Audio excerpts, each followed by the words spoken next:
Saudações, meus amigos e minhas amigas! Vocês aí de casa já devem ter visto que a maioria dos meus vídeos aqui no canal são vídeos falando a respeito de filmes. Mas como lá no primeiro vídeo eu havia prometido, eu não pretendo falar só sobre cinema ou só sobre videogames.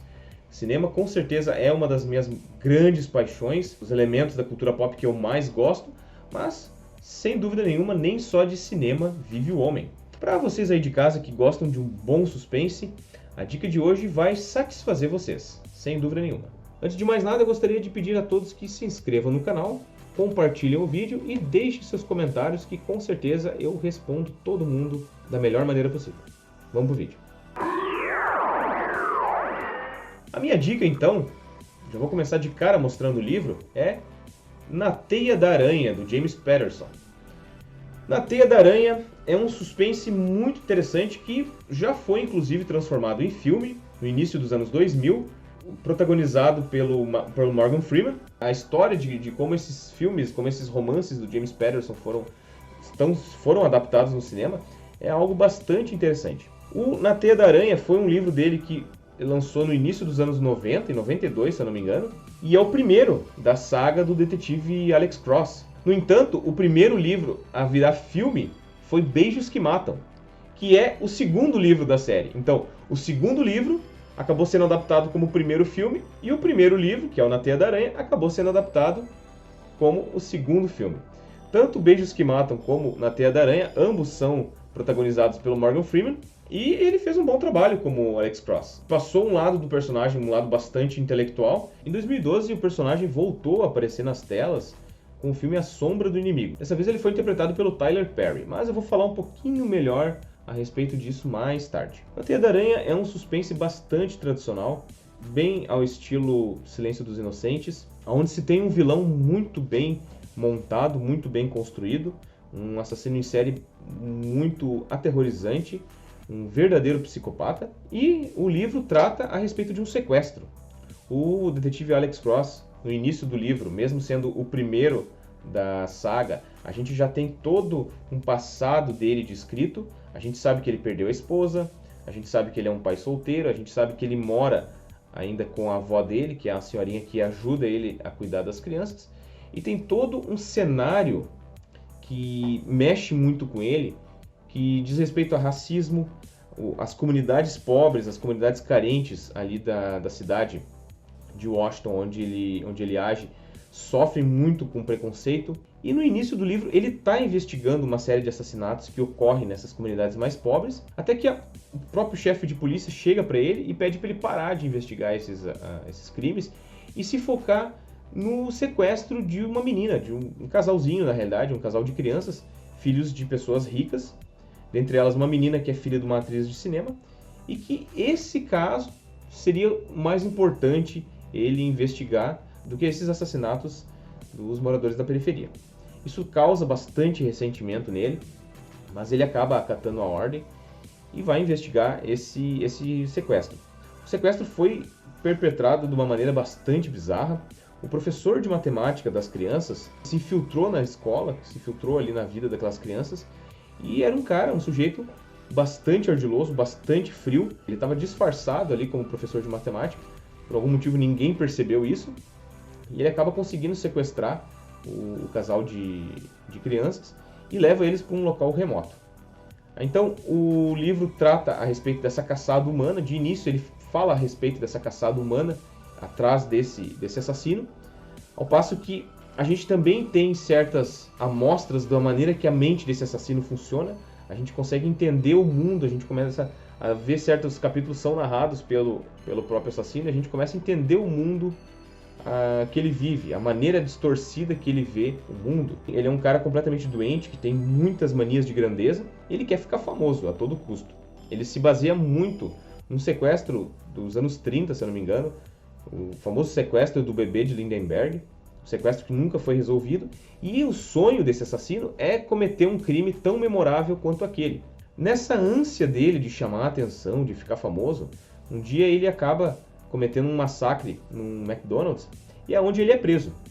Isso acontece lá na metade do livro. Ele é preso logo no começo do segundo ato, o Alex Cross, além de ser policial, também é um psicólogo, começa a investigar a mente dele mais a fundo. E aí é onde a gente tem certas semelhanças com os livros do Thomas Harris, do Hannibal Lecter. Tem essa conexão direta entre o bem e o mal, entre o assassino e o policial, onde o Alex utiliza inclusive de hipnose para conseguir resgatar alguma informação de dentro da mente perturbada do assassino, né? Conhecido como Sonji. Ele tem essa outra personalidade malvada dele, que ele chama de Sonji, e ele possui dupla personalidade. São duas pessoas convivendo juntas, onde aparentemente uma é um homem de família e a outra é um assassino frio. E o Alex chega à conclusão de que ele não é responsável diretamente pelos seus atos, que ele é um esquizofrênico, que essa outra personalidade é que controla as ações dele, inclusive o assassinato. E a partir daí a gente tem um desdobramento muito interessante da história, porque a menina, até então, ainda continua sequestrada, ela ainda continua desaparecida. Mas o assassino responde para o Alex e para a polícia: eu não sei do que vocês estão falando, eu não lembro de ter sequestrado ninguém. Diferente do que eu faço com relação aos filmes, eu não vou dar nenhum spoiler, eu vou parar por aí. Eu não vou contar muito mais a respeito da trama, não vou avançar muito mais na trama. Eu vou deixar que vocês vão, né, atrás do livro Na Teia da Aranha, do James Patterson, no Kindle, em algum sebo, em alguma biblioteca, porque é uma leitura que vale muito a pena. Tem-se toda uma construção das relações humanas do Alex com a família dele, com o casal de filhos e a avó dele.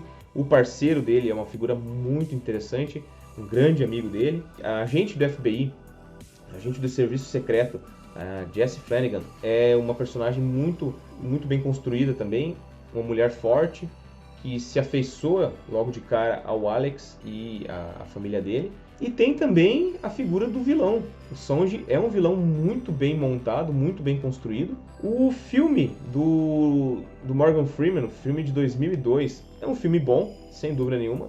O Morgan Freeman dificilmente se envolve com porcaria, né? Com filme ruim. E é um filme muito interessante, um suspense muito bem feito. No entanto, existem muitas diferenças daquela obra para essa aqui. Eu até recomendo que assistam Na Teia da Aranha depois da leitura do livro, porque são dois roteiros completamente diferentes. Existem muitas diferenças entre as duas obras.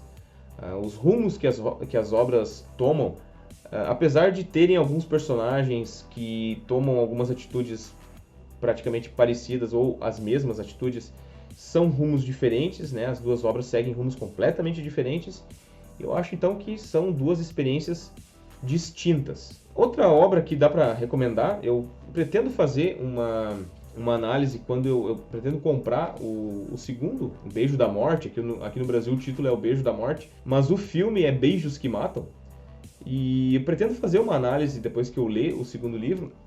Pretendo fazer um vídeo falando sobre, e também sobre o filme, que nos anos 90 o segundo livro foi adaptado com, novamente, o Morgan Freeman e a Ashley Judd. Olha, o que eu tenho a dizer é o seguinte: minhas análises a respeito dos filmes retratam de uma maneira diferente as histórias, mas, no entanto, o Alex Cross do Morgan Freeman quanto o Alex Cross do Tyler Perry, que Na Sombra do Inimigo, esse de 2002, já é a adaptação de um livro, se eu não me engano é o 9º livro, eu acho, mas é um livro bem mais adiante na saga. Essas duas versões do Alex Cross, eu entendo que elas capturaram coisas diferentes do personagem. O Morgan Freeman é o Alex Cross mais intelectual, mais investigativo. Ele é um cara que tem pouca fisicalidade, não sei se existe essa palavra, mas ele tem poucas cenas de ação direta. Ele é um cara que é mais analítico, ele estuda mais a mente do criminoso.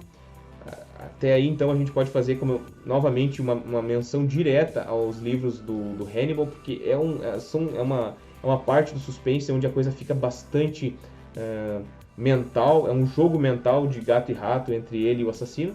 Eu acho que o Morgan Freeman realmente capturou muito bem isso.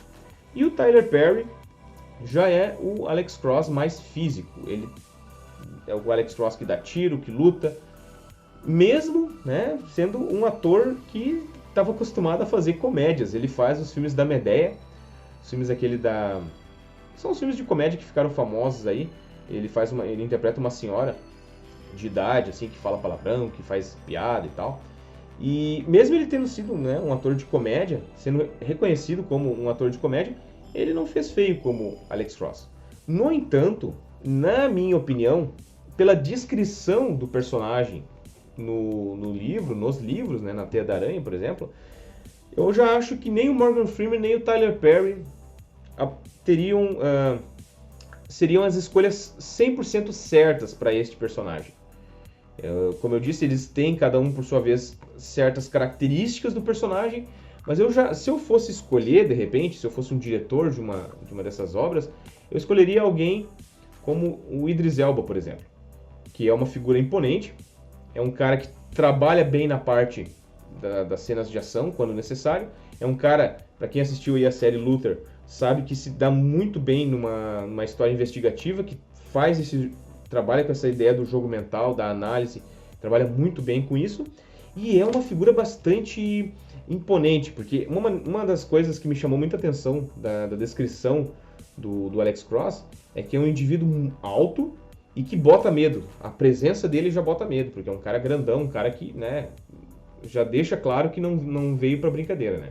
Então eu acho que se eu fosse adaptar agora, essa já foi a segunda, né? Esse filme A Sombra do Inimigo de 2012 já foi a segunda vez que tentaram, né, começar a adaptação das obras do James Patterson para o cinema.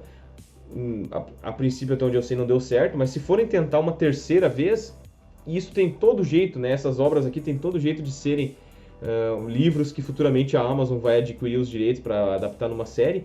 Eu acho que o Idris Elba é a escolha certa. Tanto a Amazon quanto a HBO já adaptaram algumas séries de livros famosas aí nos últimos tempos. A HBO adaptou A Bússola de Ouro, mas dentro desse segmento, um segmento parecido aqui com Na Teia da Aranha, a Amazon fez a adaptação do Jack Ryan, né? O Jack Ryan, que é um personagem também muito interessante dos livros do Tom Clancy e que teve várias tentativas no cinema, né, de ganhar uma cinesérie. Foi tentado fazer filmes aí com o Alec Baldwin, com o Ben Affleck, com o Harrison Ford, e sempre fazia-se um ou dois e acabava, né, os projetos de uma saga cinematográfica acabavam morrendo por aí, né. E eu acho então que a Amazon ou a HBO seriam as duas casas ideais para trazer à luz aí uma cinesérie, ou melhor, uma série do Alex Cross, das obras do James Patterson. Fica então aí, vocês viram que volta e meia eu começo a falar de livro, eu acabo voltando a falar de série, eu acabo voltando a falar de filme, né? Eu quero dizer é que fica aí a minha dica de hoje, Na Teia da Aranha, um livro muito interessante, muito bacana para quem curte suspense, quem curte um bom livro de detetive, um bom suspense policial. E depois peço que vocês deixem nos comentários o que vocês acharam de Na Teia da Aranha, tanto o livro quanto o filme. Ou se já leram algum outro livro do detetive Alex Cross, me digam o que vocês acharam. No mais, gostaria de pedir a todos que se inscrevam no canal, compartilhem o vídeo com os amigos e com as amigas, deixem comentários bem interessantes que eu com certeza vou ler eles e vou responder. E por hoje é isso. Valeu!